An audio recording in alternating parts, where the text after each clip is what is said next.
মাথায় ও মুখে গামছা বেঁধে এক হাতে ধোয়ার মশাল ও বালতি নিয়ে গাছে উঠছেন মৌয়াল। মশালের ধোঁয়ায় মৌচাক ছেড়ে উড়াল দিচ্ছে মৌমাছি। জীবনের ঝুঁকি নিয়ে এভাবেই মধু সংগ্রহ করেন কবির মোল্লা। সেই মধু বিক্রি করে মাসে 2 থেকে 3 লাখ টাকা আয় করছেন এই যুবক। চৈত্র মাসের 15 তারিখে থেকে ইনকাম, চৈত্র মাসের 15 তারিখে থেকে বৈশাখ মাস থেকে হয়তো 2 লাখ, 2.5 লাখ বা 3 লাখও হয় কোনো বছর। কবিরের হাতের চাপে গল গল করে বের হচ্ছে মধু। মৌমাছিকে তাড়িয়ে গাছ থেকে পেরে আনা টাটকা মধু হাতে নিয়ে চেখে দেখছেন উৎসুক মানুষ। গাছ থেকে মৌচাক কেটে নিচে নামিয়ে সেটা ধারালো ছুরি দিয়ে কবির যেভাবে কেটে বালতিতে রাখেন তাতেই বোঝা যায় এই কাজে তার দক্ষতা। কবির মোল্লা মধু বিক্রি করে ভালো টাকা আয় করেন, যে কারণে দীর্ঘদিনের পেশা বদলের কোনো চিন্তা কখনো তার মাথায় আসেনি। মধু বিক্রির টাকায় করেছেন 2টি বাড়ি, রয়েছে জায়গা জমিও, এমনটাই জানালেন ইব্রাহিম নামের এক স্থানীয় যুবক। আজকে 12, 13, 14 বছর ধরে মধু কাটে। মধু মোটামুটি ভালোই, মানুষের নেয়, দূর দূরান্ত নেয়, সর্বসন লালমন দুলুত কাত্ত নেয় নেয় দেই তো ইনশাল্লাহ ভালোই। মধু তো ভালোই কাটে, প্রতিদিন যায়, কুড়া মুড়া লইয়া যায়, মধু টুধু কাটে, ভালো মধুই হয়। অনেক ভালো আছে আল্লাহর রহমতে। যে বাড়ি করছে ওই পাশে যায়, আবার বাড়ি করছে, এনে আছে, 2টা করছে একসাথে বাড়ি। জীবিকার তাগিদে প্রতিদিন মৌচাক থেকে মধু সংগ্রহ করেন ভোলা সদর উপজেলার পূর্ব ইলিশা ইউনিয়নের বাসিন্দা কবির মোল্লা। গত 17 বছর যাবত এই কাজ করে জীবিকা নির্বাহ করে আসছেন তিনি। আমি ভোলা সদরে মধুর বাসা কাটি, ভোলা বরানদী, দৌলত খান এবং মেহেন্দিগঞ্জ শহরে মধুর বাসা কাটি। আমি 17 বছর পর্যন্ত এই ব্যবসা করি, 17 বছর পর্যন্ত কাটি এবং আপনার বর্ষায় বেশিরভাগ মেহেন্দিগঞ্জ বা মাঝের সর কাটি। আর দুইলিয়াকালে ধরেন দৌলত খা, বরানউদ্দিন বা বোলা সদরে বা এই মেহেন্দিগঞ্জ কম যাওয়া পরে, অথচ সদরে বোলা সদরে বেশি করা পরে। প্রতিদিন সকালে মৌচাক কাটার উদ্দেশ্যে সব ধরনের প্রস্তুতি নিয়ে রিকশায় উঠে বসেন কবির মোল্লা। সঙ্গে থাকে মৌচাক কাটার প্রয়োজনীয় সকল মালামাল। সকালে বের হয়ে আমরা 8টায়, আমাকে 8 থেকে 9টা বাসা কাটার প্রোগ্রাম থাকে। আর আমরা সব জায়গায় আগে যাওয়ার আগে ফোন করিয়া দেয়, যারা ফোন করে যে ভাই আমরা কি আসবো কিনা, আমরা বাড়িতে আছেন কিনা। সকাল 8টায় বাইর হই, আবার বিকেল 5টা বা আসরের মাগরিব পর্যন্ত কাজ করি। অনেক সময় যদি কাজের চাপ থাকে, তবে টার্গেট থাকে আপনার 9টা থেকে 10টা, তবে 7টা পর্যন্ত কাটা যায়। 7টা আছে হইলে 9টা কাটা যায় আর কি। মৌয়াল কবির মোল্লা এলাকায় পরিচিত নাম। যারা মধু কিনতে চান তারা টাটকা মধু নিতে বেশিরভাগ সময় কবির মোল্লার সাথে মৌচাক কাটার স্থানে উপস্থিত থাকেন। মৌচাকে মৌমাছিকে ফাঁকি দিয়ে মধু সংগ্রহ করার কৌশল নিজে চোখে যেমন দেখতে পারেন, তেমনি গাছপাড়া খাঁটি মধু নিতে আর কোনো দ্বিধা বা সংশয় থাকে না এসব ক্রেতাদের। এজন্য বাজারে চলতি দামের চেয়ে একটু বেশি টাকা দিতেও কার্পণ্য করেন না কেউই। অনেকে মনে করেন লগে আসে, দেখিয়া কাটিয়া নিলে একটা খুশি হয় যে আমি অরিজিনাল মধুটা পাইছি, এতে মানুষ খুশি। টাকার হিসাব করে না যে টাকা 2 টাকা বেশি হইলে কম হইলে এটার বিষয়ে চিন্তা করে না। মানুষ হিসাব করে টাকা লাগে। যে আমার বাইকনা আছে বরানদী থেকে আসছে, বাইকনা একদিন পরই আসে, একদিন হচ্ছে মাইর দিয়ে, আবার একদিন পর আসে। উনি বরানদী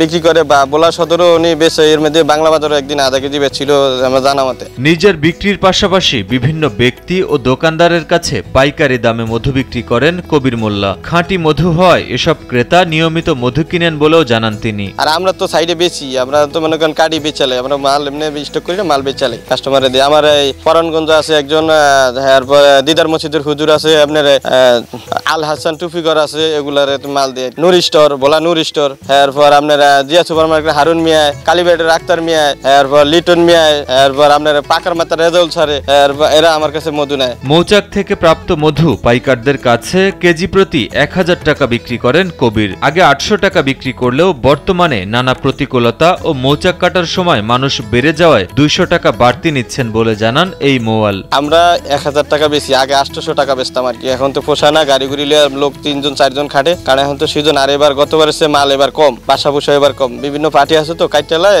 লেগে একটু সমস্যা। তবে এবার মাল 1000 টাকাই বিক্রি করি বেশিরভাগ। স্থানীয় এক মধু ব্যবসায়ী জানান এর আগে অনেক মৌয়ালের কাছ থেকে মধু কিনে প্রতারিত হয়েছেন। তবে কবির মোল্লার সাথে যোগাযোগ হওয়ার পর তিনি নির্ভেজাল খাঁটি মধু দিয়েছেন। এই মৌয়ালের মধুতে কোনো ভেজাল থাকে না বলে ক্রেতারাও বেশ সন্তুষ্ট বলে জানান তিনি। আমি কয়েকজন মৌয়ালের সাথেই মধু যখন ক্রয় করব এর আগে আমি আলোচনা করেছি, সাথে গিয়েছি, যাওয়ার পরে দেখছি সবাই আমার সাথে 2 নম্বরই করে যেটা। তারপরে আমি অবশেষে বুরহানুদ্দিন থেকে, আমাদের এখানে অনেক দূর 50 কিলো হবে, আমি এখানে ওনার নাম্বার পেয়ে ছুটে চলে আসি। ছুটে চলে আসার পরে দেখি আলহামদুলিল্লাহ ওনার সাথে আমি কয়েকদিন ঘোরার পরে উনি একেবারে অরিজিনাল, একেবারে আলহামদুলিল্লাহ 100-তে 100 অরিজিনাল মধুটাই উনি আমাকে দেয়। আমি আলহামদুলিল্লাহ এখান থেকে নিয়ে মধুটা বিক্রি করি এবং আমি ভালো সাড়া পাচ্ছি। ভোলা জেলায় সকল শ্রেণীর মানুষই আমার থেকে মধু ক্রয় করে। অনেক ক্রেতা আছেন যারা খাঁটি ও নির্ভেজাল মধু খুঁজেন কিন্তু পান না। তাদের ভরসার পাত্র এখন কবির মোল্লা। আমি দীর্ঘদিন যাবৎ খাঁটি মধু তালাশ করতেছি, বাজার এবং বিভিন্ন জায়গায় বিক্রি হয় কিন্তু সেগুলো প্রকৃত খাঁটি হয় না। এই জন্য আমি লোক খুঁজতেছি কারা কোথায় মধু কাটতেছে। তা আলহামদুলিল্লাহ আমাদের পুরাতন কবির ভাই উনি আমাদের বাপ্তা সহকারে বলার বিভিন্ন জায়গায় মধু কাটে গাছে সরাসরি আমরা দেখি। তো ওনার কাছে আজকে আসছি। উনি আমাদের এই পুরাতন বাপ্তা সিদ্দিক মধু মালানা সিদ্দিক হুজুর বাসায় একটা মধু বসছিল, সেখানে মধু কাটছে আমরা সরাসরি দেখছি এবং ওনার কাছ থেকে আমরা মধু কিনে নিয়েছি। ক্রেতার চোখের সামনে মৌচাক কেটে মধু সংগ্রহ করে তা বিক্রি করেন কবির মোল্লা, যে কারণে মধু সংগ্রহ করার আগেই বুকিং চলে আসে কবিরের কাছে। মৌচাক কাটতে দেরি হলেও বিক্রি হতে দেরি হয় না। আমি কবির থেকে মধু আরো একদিন আগে নিয়েছি। আমি ওই সময় আমরা আধা কেজি নিয়েছি। আজকে আমার টাকা একটু কম, আমি এই জন্য আজকে কম লইছি।